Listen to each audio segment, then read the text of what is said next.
So you probably see that at the top. But if you do have questions, please let us know. You can do it either via chat or raise your hand or let us know. So I'm going to go ahead and share my screen and start out in assignments in Canvas. Okay, so I'm going to go through adding an assignment and then all the different aspects of assignments, and then I'll show you how to add an extra credit assignment, and then also go through the roll call attendance if you wanted to count that towards as an assignment or not. So I'm going to go into my assignments on the left. And up at the top right, I have plus assignment. So I'm going to go ahead and add an assignment. Add in the details.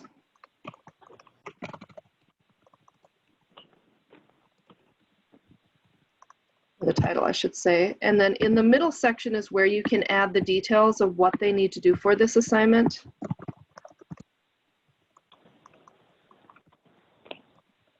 Some things that you can also add within this rich text editor box. So if you wanted to record yourself, you can insert media. You can also do hyperlinks. You can upload images. So if you wanted to add an image here, you could add an image. You can also add files. So on the far right side, you'll see I have a files link and an image link. So if I wanted to link a file, so if I wanted them to do a reading with this assignment, I could either upload it at this point or it's showing me all the files I currently have. So then once I type in the details and link anything I need there, I add in the points. If you leave it at 0 points, it won't count it towards the grade. And then our assignment groups. So those are the different groups you can set up. So if you have percentages within your syllabus, so 10% for assignments, 20 for participation, and so forth, that's where you'll view these. And if you go through the speed grader and the gradebook piece of our training, we go in through adding all of those weighted categories, but that's where they'll show up. And then I have a few options how to display my grades. So when I do the drop down, there's several different ways. If this is a non-graded assignment, I can choose non-graded as well. So it wouldn't be in the gradebook, but I could still have them upload an assignment here. I'm going to leave mine as point. And you'll also notice there's a checkbox to not count this assignment towards the final grade. So if it's an assignment you don't want towards their final grade, you would check mark that box. And next are the submission types. So I can choose online if I want them to upload here. No submission or on paper would allow me to still grade it in the gradebook, but they don't actually upload or attach anything through Canvas, but it would give me a placeholder in the gradebook where I could grade it. So I'm going to choose online, and then I have different options for them. They can either type directly in a box within Canvas or file upload. So I'll choose both options. They can only do one, so they could either attach a file and upload it or type directly in here. You can also link a URL, or you could have them do a media recording. So as long as they have camera and sound on their laptop or iPad, they could do a recording. And then I can also restrict the file type. So if I want to only allow them to do Word documents or PDFs, and this might be good because if they're uploading with a Mac, sometimes they forget to save it in the correct format. So you could restrict the file type so that they have to upload a Word document. Next is if it's a group assignment. So I'm going to check mark that, and that's where you can set up groups within people. And I'll show you that in just a moment. But you can set up groups and they can upload an assignment as a group. And then I can also choose to assign them separate grades. And I've set some groups up ahead of time. So you'll see I have group discussion, Zoom group 1.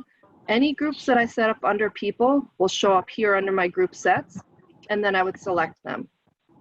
I can also set one up on the fly here, new group category. I give it a name and go in and set up the groups. And again, I'll show you that in just a moment where you would set up groups. I'm going to uncheck that for the moment. There's also review for peer review. So if you want them to peer review each other before you go in and grade it, you can do that. And you can either manually assign them or have the computer automatically. So if I say automatically, it asks me how many reviews per user. So I want each student to review 2 other people. And when do I want to assign those reviews? So you would want that date after they have to submit it.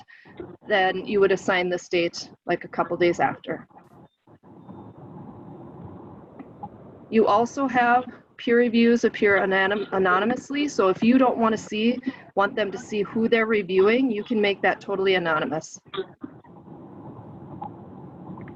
And where this shows, because we have a lot of questions about peer reviews, so once you do this and assign it, the students have a to-do bar on their right side, which I'll show you as well in just a moment when I'm out of the assignment, but it'll show under their to-do list on the right-hand side. Kathy, could you mind muting Gretchen? I think we're getting a lot of feedback from her phone. I don't know how to do it. You have to mute me. Can you mute Gretchen, Kathy? Yep, let Sorry, me. interrupted you. Nope, that's fine. I have to just go back in here so I can see it. So while Kathy is doing it, one suggestion I will make, maybe normally you will not be limiting the submission type to, let's say, Word document or something like that. In a case of a very short block, we would recommend, if it's a writing assignment, that you maybe limit just to Word document, because once you use a speed grader in a Canvas and cover that in a separate training, it will be a lot easier to annotate, make changes, or make some suggestions in students' piece of writing. Because otherwise, if they submit whatever, it may be some different file, PDF, it's gonna be a little more tricky. So that's just one tip I want to mention. That will be very important in the short 3.5-week block. Okay, so that's the peer review piece. I'm going to uncheck mark that. Well, I suppose I can leave that on for the moment. The next part is the assigning. So we have a lot of questions here as well. If you have different sections of your course, you can assign it per section, per person, or for everyone. By default, it's on everyone. But when I click in that box, if you have different course sections, you can choose which section, or you can assign it just per student. And then if I say I want it to section 01A, which I don't have that here, but just imagine it's there, I can put in a certain date and time just for that section. And then I can add a separate date and time for my next section. So that would be when they have to submit it. So let's say this is for everyone. It is due tomorrow, and I can type the time that it's due right here. If you don't put a time in, it defaults to 11:59. And I'm going to say the available from until. So if I leave this blank, they could click into the assignment at any time and read the details and submit it. But if I only want them to submit it during a certain date and time, that's when I need to fill this availability date. So they can submit today from 3 o'clock until the due date, July 1st. And then if I wanted to add another section, I could do that. At the bottom, I have the option to save and publish or save. If I save this, the students won't see it. It has to be published for them to see it and access it. So I'm going to save and publish. So then here's my assignment. I see all the details. It's worth 10 points. They can either do a text entry or file upload. They can only submit a Word document. Over on the right, I see that they have to do peer reviews, and that's where I would read their peer reviews. Once they've submitted them for each other, I click into my assignment and I go to peer reviews, or I can go to my speed grader and grade them from here. Kathy, Suchrita had a question. Can you show us how to assign peers for the peer review? Oh, sure. So I'm going to go back into edit this.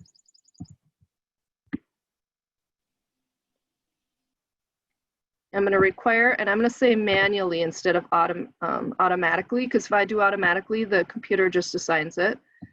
I'm going to save this. So now I go over to the right to my peer reviews. And here I can assign So 2, I could change this if I want more, if they have to review more. I'm going to assign peer reviews. So then it shows me my list of everyone in the class. And I can change it here. So if I click the plus, I select the student and add it. So Josh is peer reviewing Miranda. I have to assign one to Adam. He's going to evaluate Josh, and then assign one to Miranda, and that will be Adam. So then you just go to that peer review tab, or if you did the where the computer assigns it, this would show you how the computer assigned the peer reviews, and you could still change it from there. So if you didn't like how it arranged the students for peer reviews, you can change it by clicking on these pluses and minuses. And then once I click assign peer reviews, it'll send them a notification that they have these people to review. And then once the assignment is submitted, they can click into that assignment, and on the right, click into the peer reviews and review each other. Again, how I got to that. So let's say I hadn't added my peer reviews yet. I'm on my main assignments page. I need to click back into that assignment. So here's the one I just created. And then on the right, there'll be a link to peer reviews. Whether or not I've chosen to manually or automatically. If it's automatically, it'll list who's there to peer review. If I chose manually, I'm going to just take this one off for the moment. I need to go to the plus to the right of each student and assign somebody to review them. And I only have 3 students in here, but once, if you have more, you'd see the whole list, and I could have more than 1 person. And then I assign the peer reviews.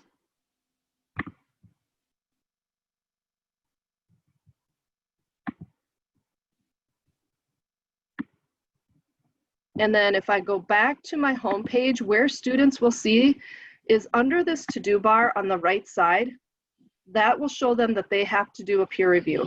So a lot of times students will say, well, where am I going to find that? It'll be listed under their to-do, and they click into it, and then they can go right into peer reviewing. Okay, the other things that I want to show you, I'm going to go back to my assignments piece. Oh, Kathy, there was one question in the chat. Yeah. That I thought would be a good one to share with the group is, if it's a group assignment, is it possible to have another group peer review another group? So group to group peer review rather than individuals. Right. Let me double check. I'm going to put this back on a group assignment because that I'm not positive if groups can peer review groups. I'm going to go back to edit this and add a group in here.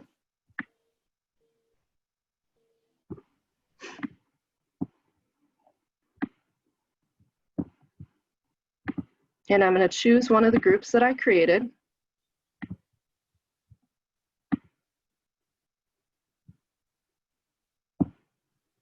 And save it. So now if I go in here and go to my peer reviews, I'm going to just delete this because I had set this up already.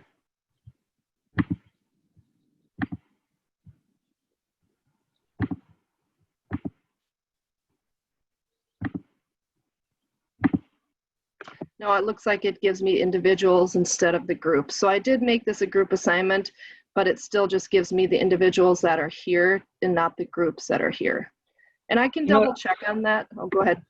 Yeah, I suppose one workaround would be if you have groups of 3, you can do it manually. So let's say if there's a group assignment, let's say Josh is group number 1, then you have members from the other group review Josh's work, which would be that group specifically. So you just have to probably assign manually participants from that group. I think that may be one workaround if that's how you want to do it. And since I only have a few people in this course, it looks like on the right-hand side, intra-group peer reviews. So it looks like they could review each other within their own groups. And then I would say how many reviews per user. Sutrita is asking Kathy, can we see an example how students see these peer reviews? Sure, let me go into my student view.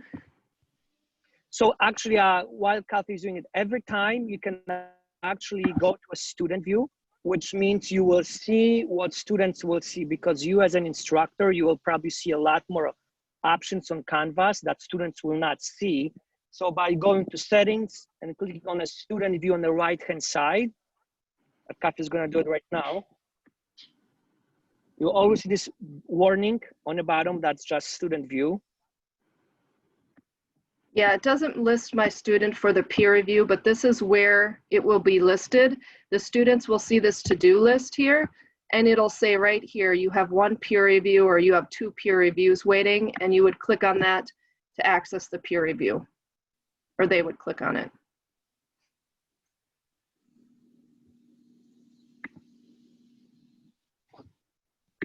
All right, I wanted to show you quickly where you can set up groups. So if you do want to set up groups, it's under people on the far left.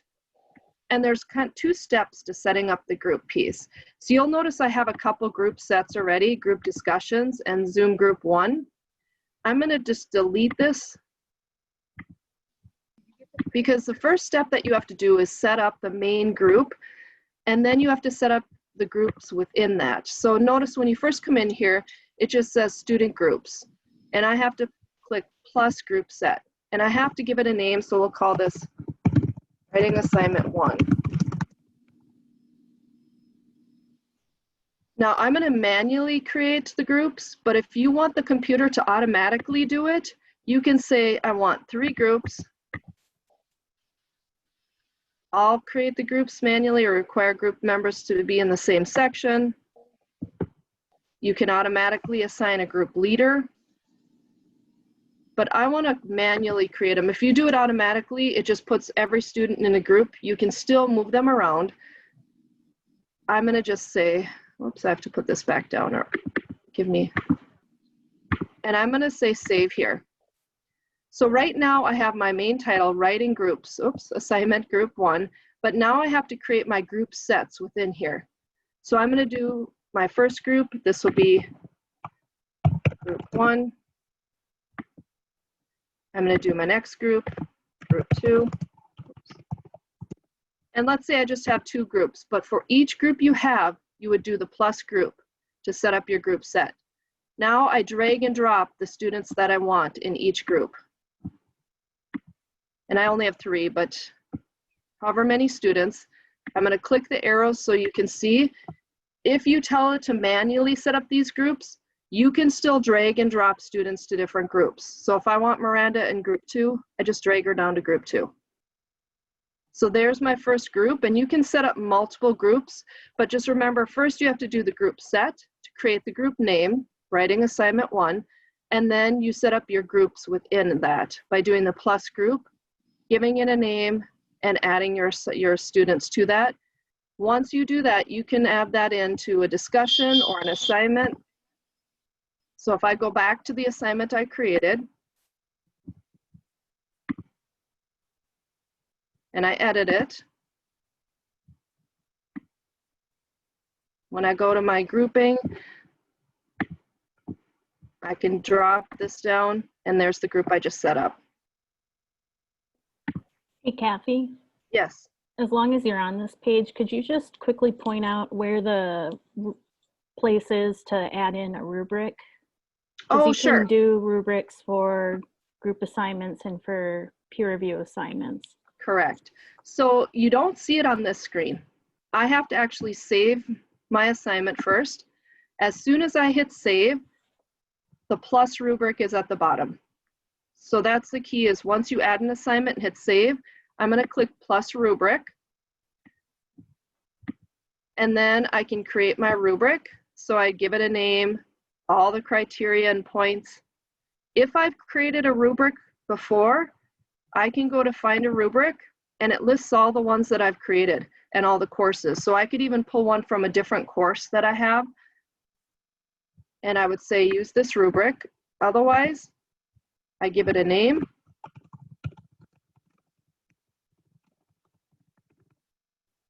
I can update this criteria, description of criteria, anywhere you see the pencil,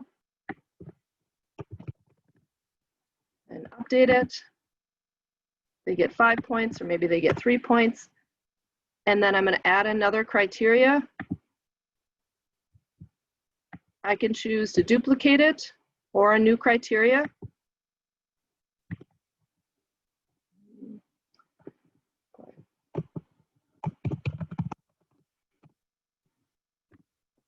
And so forth. And I would keep adding in. It automatically adds 5 points for each one, but I can automatically change that by typing in my own. Notice the different options. I'll write free-form comments when assessing students. Remove points from rubric. So if I don't want this worth any points, don't post outcomes. Use this rubric for assignment grading. So if this is for the assignment, and hide the score total for assignment results. And I'm going to create my rubric. Once you've created it, you'll see it at the very bottom of the assignment. I can delete it, find another one, or edit it at any time. When I'm in SpeedGrader grading, this rubric opens up to the right, and I can see all the criteria for it, and that's where I would grade it and add any comments in. Again, I won't see that until I save my assignment. It'll show up at the very bottom once I've saved it or saved and published.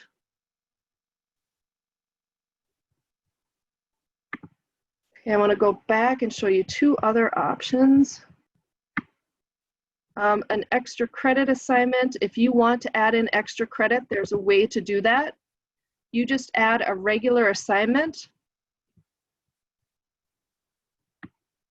So I called it extra credit, and make it worth 0 points. That way, when it's in the gradebook, it doesn't count against other students. So I could go in here and give them 1 point for all the students who did the extra credit, but those who didn't, it won't count against their final grade. So you'd add that in as an assignment, and it'll add it into the gradebook. Right, I think that's all the stuff that I have to go over, so I will turn it over to Adam to go over his part. Oh, I have to stop sharing.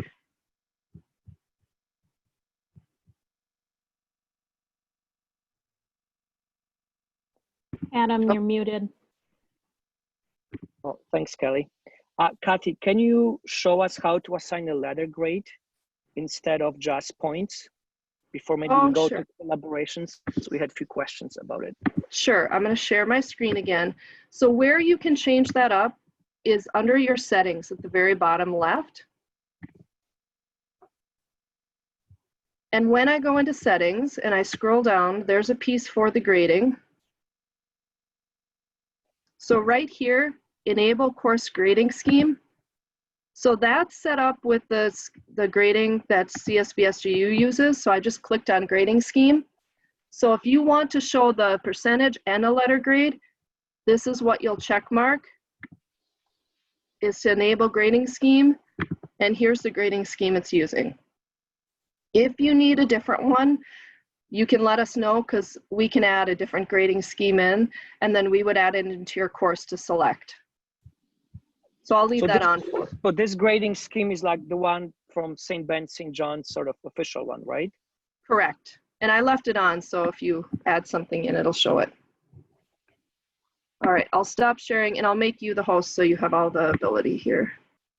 One more Thanks, question Kathy. in the chat. I'm not sure if either Kathy or Adam could answer. When will Canvas course shells be available? They should be available for fall right now. The only reason you wouldn't see one is if students hadn't signed up for your course yet. You won't see the shell there. If you need it right now, so like you know that the shell should be there, let me know, because I can have Randy, he does the background administration, he can set up a shell.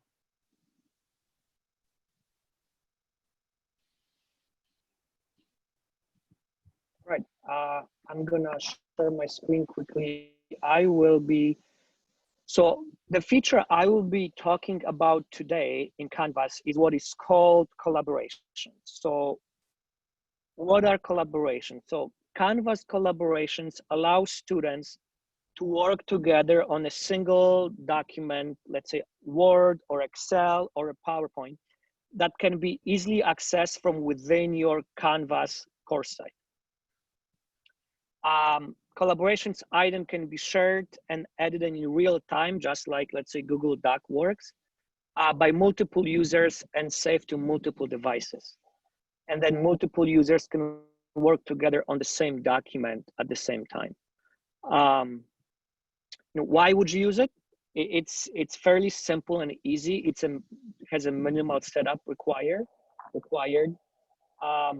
It allows students to collaborate with one another on a group project without needing exchange email addresses, and we're gonna meet together at this time. You as an instructor, you have a level of a supervision, so you can view students' collaborative documents at any time. We'll just go to collaborations, view the documents. I'll show you how to do it.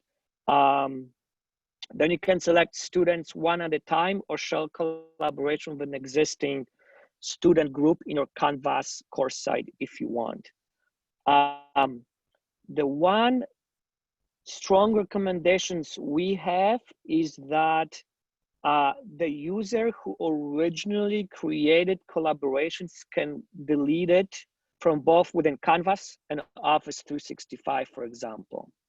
That's why we strongly recommend that only instructors create collaborations.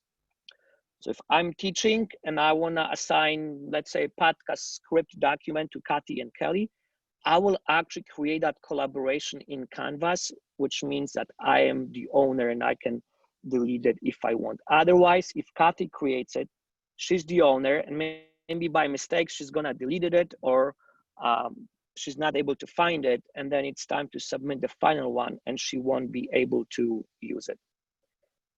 With Canvas, you have option to use Office 365 for collaboration or Google Docs.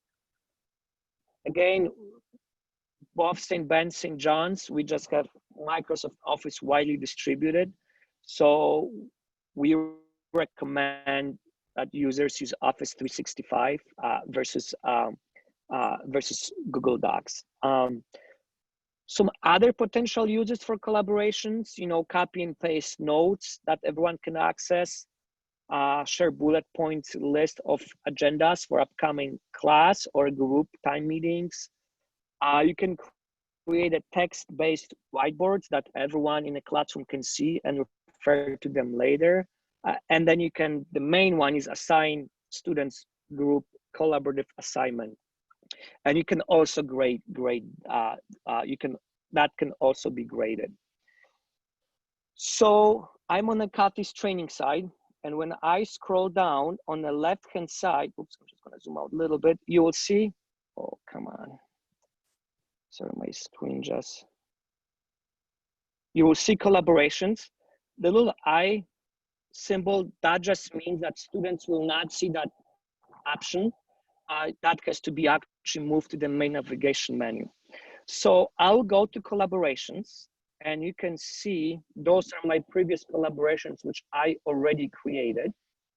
And I have the assignment where we're doing a podcast in a class, and Kathy and Kelly are in a group together. And I'm gonna ask them to write a script of 500 words, no more. So I'll start a new collaboration.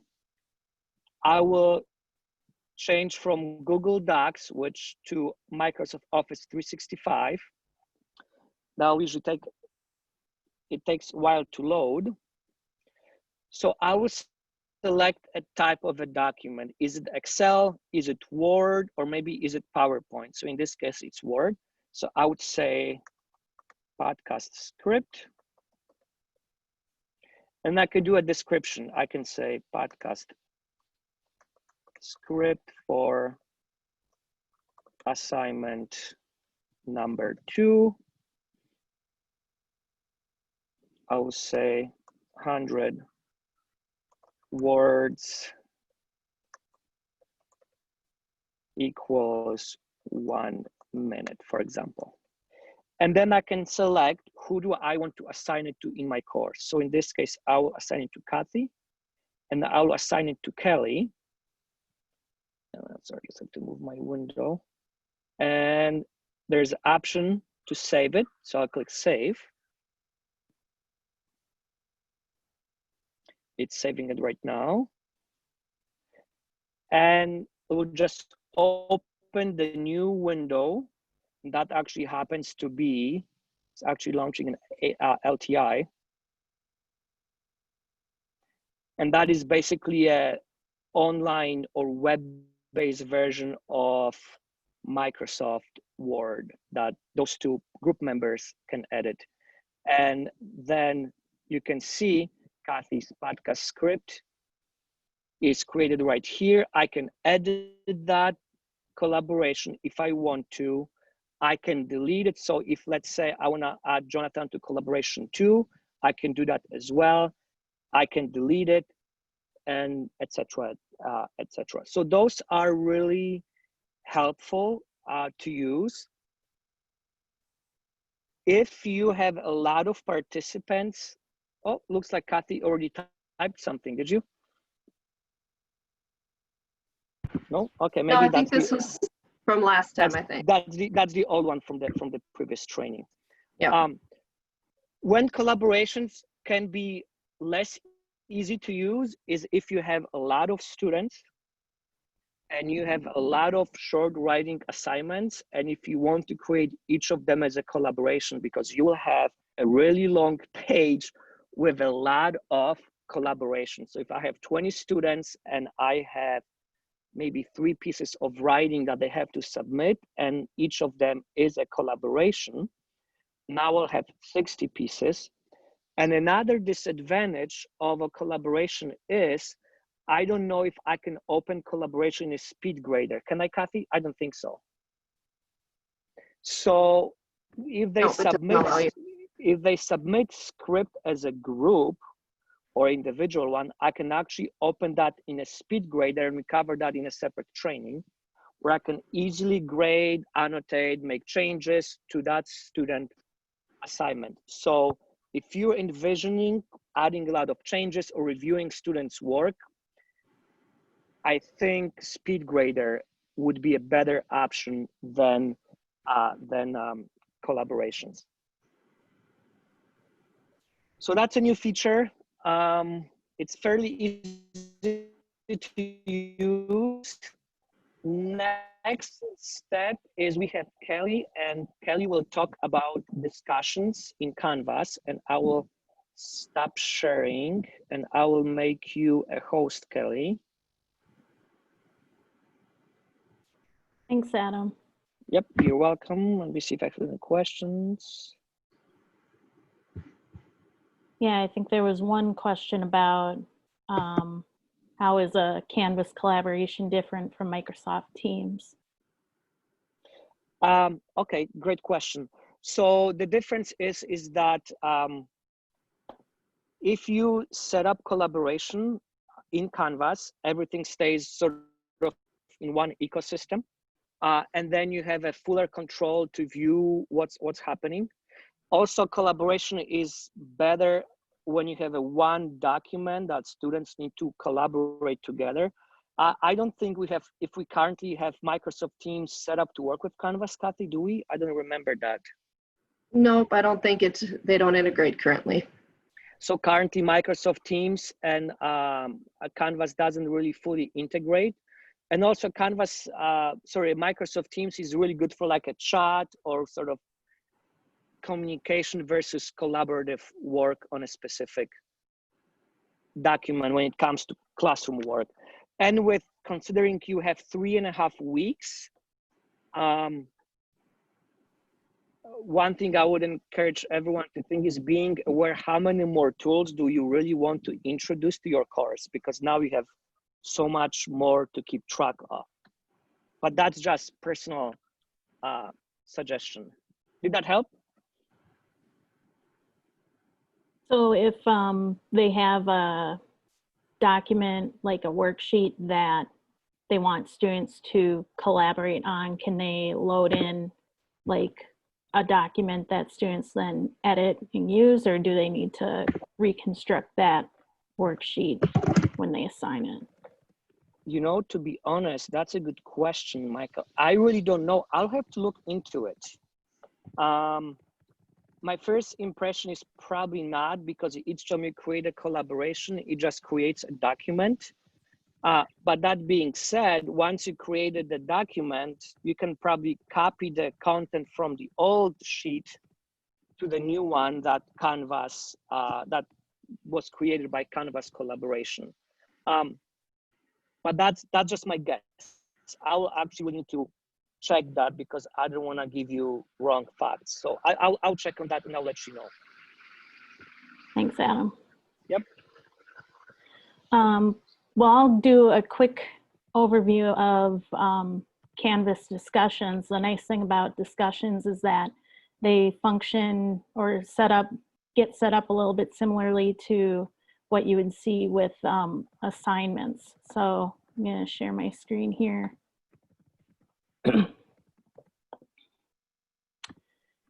And I'm back in the training course, and you can find discussions on the lower left-hand side. This one currently can't be viewed by students, but I can change that by going into settings, and in the navigation tab, I can enable discussions. So if you're planning to have students do discussions during your course, or if there are other things you want to enable, make sure you check on where it's at in the navigation and if it has that eye icon or not. So discussions is here. I'm just going to click the 3 dots to enable it. You could also click and drag. Now it's here. I'm going to save.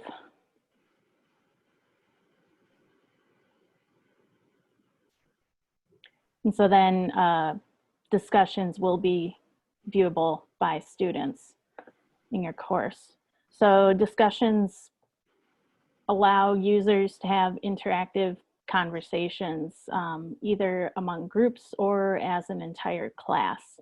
You can create assigned discussions, so discussions that that can be graded. Otherwise, if you want to have some discussions available that are just kind of a general conversation place for the group, for the class, or if you just want to do an ungraded icebreaker thing, you don't have to make the discussion assigned. There are a few different kinds of discussions. They can either be focused discussions or they can be threaded. It's a pretty small difference. There's an option for you to do that when you set up the discussion.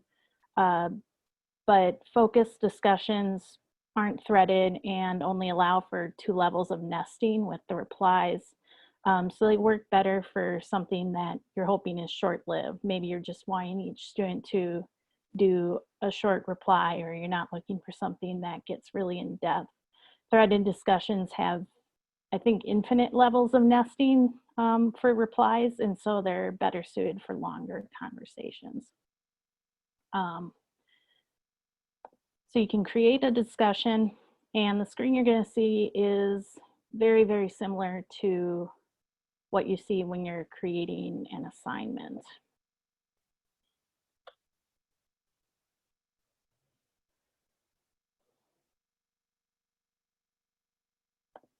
Waiting for this to load.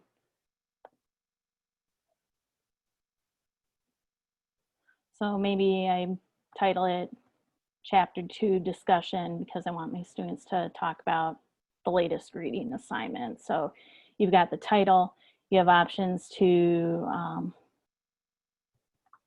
add a description, add media, add links or upload documents to attach to the discussion if you want students to look at or read something to respond to. Then you have your discussion options. And so this is where you would enable threaded replies. And that's, again, if you want more in-depth discussion to happen and you want more replies that you can visually follow what the thread of that would be. You have a few options besides that. If you want your students to write and post their own reply before they see what other students have written in the discussion, you can select the users must post before seeing replies. Then you have a few fun things like liking. You can allow students to like the replies of others. If it's only graders can like, then that would be just limited to you as the instructor if there are multiple instructors. And if you want to sort by likes so people see what the most liked replies to a discussion are, you have some options there. You know, if you want to assign it, you can do group discussions. And if it's a group discussion, then when the students go in to reply, all they would see is the replies of their other group members instead of the whole class. So you can choose a group if you have that set up. Otherwise, when you're creating discussions, before you do that, if you do want it to be a group, you'll have to go back and create your group sets and set up your groups. Otherwise, there is a feature to just create a new group as you're creating the discussion.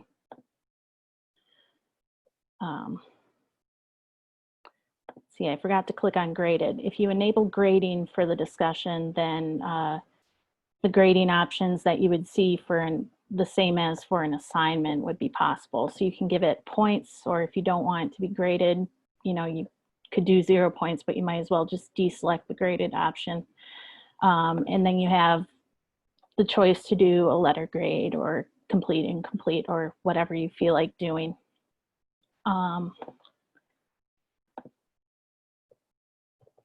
If you have an assignment group, you can add it to an assignment group. I'm going to add it to discussions. And then in addition to that, you can have discussions be peer reviewed.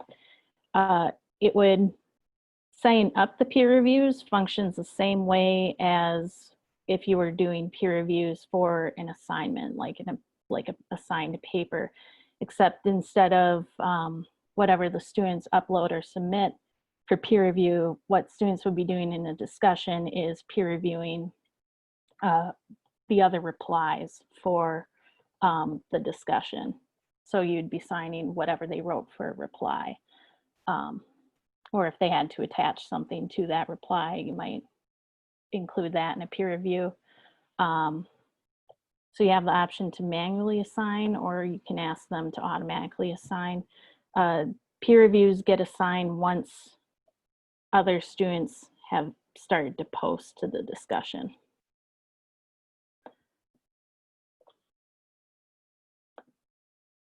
And those reviews for the discussion would get assigned after the due date. So you'd probably want to go down and select the due date for those replies and say I want this due next week. And then in addition to the due date, you have the availability of the discussion. So this is a nice feature if you want to get a discussion set up ahead of time, but you don't want it to be available for students to start posting until a certain date. So it's June 30th today, but maybe I don't want students to start posting or doing anything with this discussion until next week. So it's going to be available starting July 6th, and then I'll have it go until the due date, perhaps.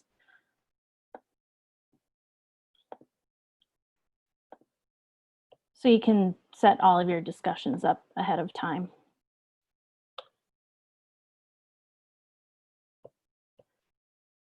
Then you could hit save. You can also add rubrics to discussions.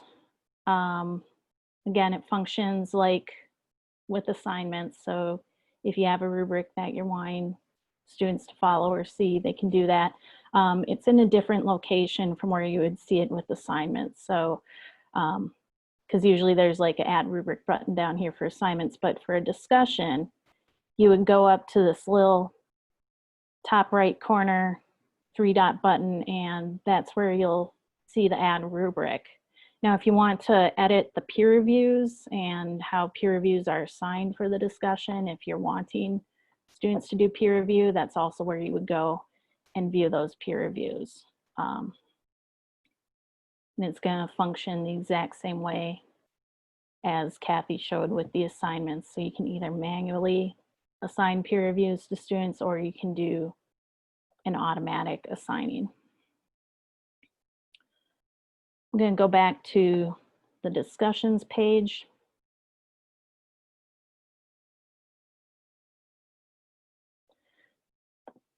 So you've got a few options for pin discussions. You've got just the full list of discussions. If there's maybe a particular discussion that you want to always be at the top, maybe it's the general class conversation board, the ungraded one, or if there's a really important discussion that you want to make sure that students are seeing and responding to, you can either drag a discussion up to pin discussions, or you can also do these things by clicking on the little dots on the right. You can pin it, delete, you can close for comments in addition to clicking and dragging. I'm just going to unpin that. So if you want to close for comments, maybe you're ready to have students be done responding to it after the due date, they can do that. You can do that. Let's see. So this discussion that I have is an example of a threaded discussion designed to let people get a little more in depth with their conversation.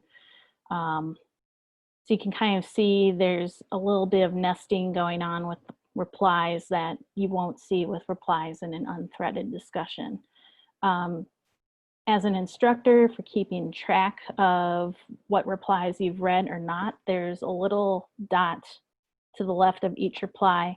If you click it so that it's red, that means that the reply has been unread. So that's a reminder to yourself that you need to go and back and read some more replies. Or if there's new replies, you will see with each discussion how many replies have been unread by you versus how many replies have already been read within the discussion, so you can keep track that way.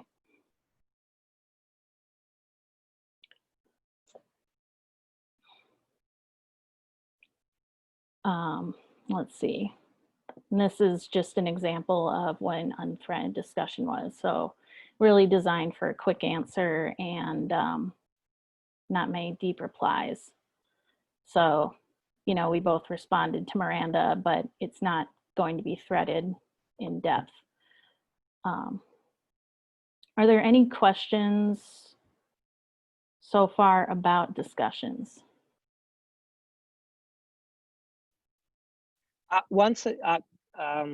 Sorry, I will just mention something. Can you go back to your post, Kelly, about is taco a sandwich? Yeah. So as you notice on the very first page, in our experience, it helps when you as an instructor asks some questions so students know what to do.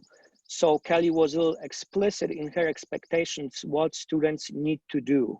So number one and number two, answer the question and reply to at least one of your classmates whether you agree or don't agree, and then you need to provide an answer why, which is a really great way to give them specific set of expectations what they need to do. Yeah, it's a good idea to be a little more descriptive about what you're wanting students to do with the conversation than maybe you would be in the classroom where you can maybe control it a little easier on the fly. But especially if it's asynchronous, it can be helpful for students to see what it is you're expecting them to do as far as the reply. If you're wanting them to give, a reply that's X words long or 2 paragraphs long, or you want them to attach an image of something, so they know they have to attach with the reply if they can do that. And actually, that's a good thing to just point out is when you do reply to something, you get the HTML editor where you can do links, you can add images or media or other things to it. There's an option to attach files at the bottom of the reply. So that's something that you can do. There's flexibility within the discussions. And then they can be set as an assignment. They can be graded, and they can also be part of the weighted category. So maybe you structure your course where discussions are really important to you, and maybe you actually assign 25% of the total grade just to a discussion, category. Then you can have a discussion just in one weighted group, or maybe it's 10%, or it's maybe mixed with other ones. So that's what's nice about keeping as much as you can within Canvas, because that you can sync that with Gradebook easily, whether it's an assignment, discussion, collaboration. That's if it's part of the graded part. You can always edit a discussion as you would with assignments. So you can go back in to change the description or attach something. You can also go back in and edit the due date if you want. So maybe I wanted to continue talking about tacos in this discussion. So, you can go back and add due dates. Another thing to point out is with assignments, you can add, tell everyone to do it by such and such date, or, maybe I want Miranda to reply to the assigned discussion by date, and then maybe the next week I want Adam to reply to the discussion. So you've got some options for controlling who can respond and when they are required to do that. I'm just going to click cancel because I didn't actually want to change the dates there.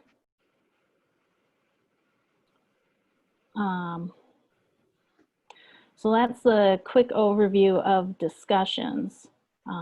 Just going back to see if there are any other questions.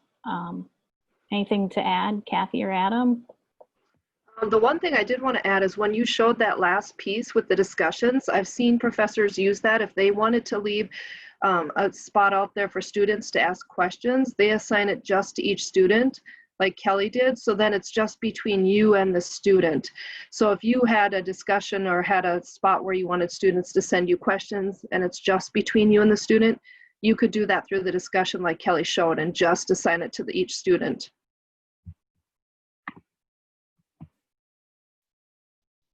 I don't have anything to add, Kelly.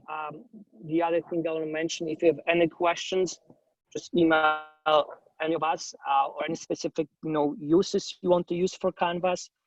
Speaking of collaboration, Michael had actually a very good question. He has a lot of little worksheets that students have to fill out throughout his bio course. So we're gonna test it out if we can actually make it as a collaboration, assign it to every student. And then what's nice about that is, you do that work once, but then the responsibility is on students. They have to fill the information they need to. You as an instructor you have a control, you can see what they're doing, and you don't have to worry about emailing things back and forth and just, setting it in at some sort of a public place. Everything is in Canvas. We give them clear instructions, and we hope that's gonna work. So yeah, if you have some specific uses, let us know if it's possible, we'll try to find a way. I think there was one other question too about the grading scheme. So you don't have to click that box. That's only if you wanted students to see like A, B, and C instead of the points you use or the percentage. If you put in your percentages, and we go through that in the gradebook course, you don't have to worry about showing that at all. That's just if you wanted them to see a letter grade. And I did send an email to Tori from the registrar's office to see where that was pulled from or how it was set up, because we can always set up different ones if you use, a certain one. But I'll let the group know once I find out more information.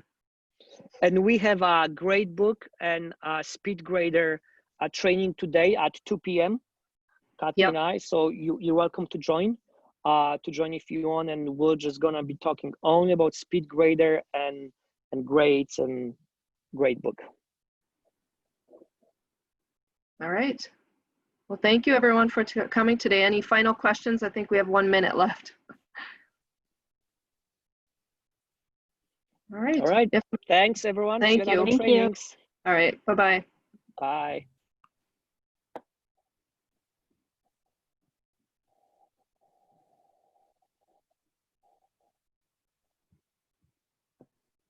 I think I need to make you the host again. Sorry. Oh, that's Let me. okay. That's okay. Cool.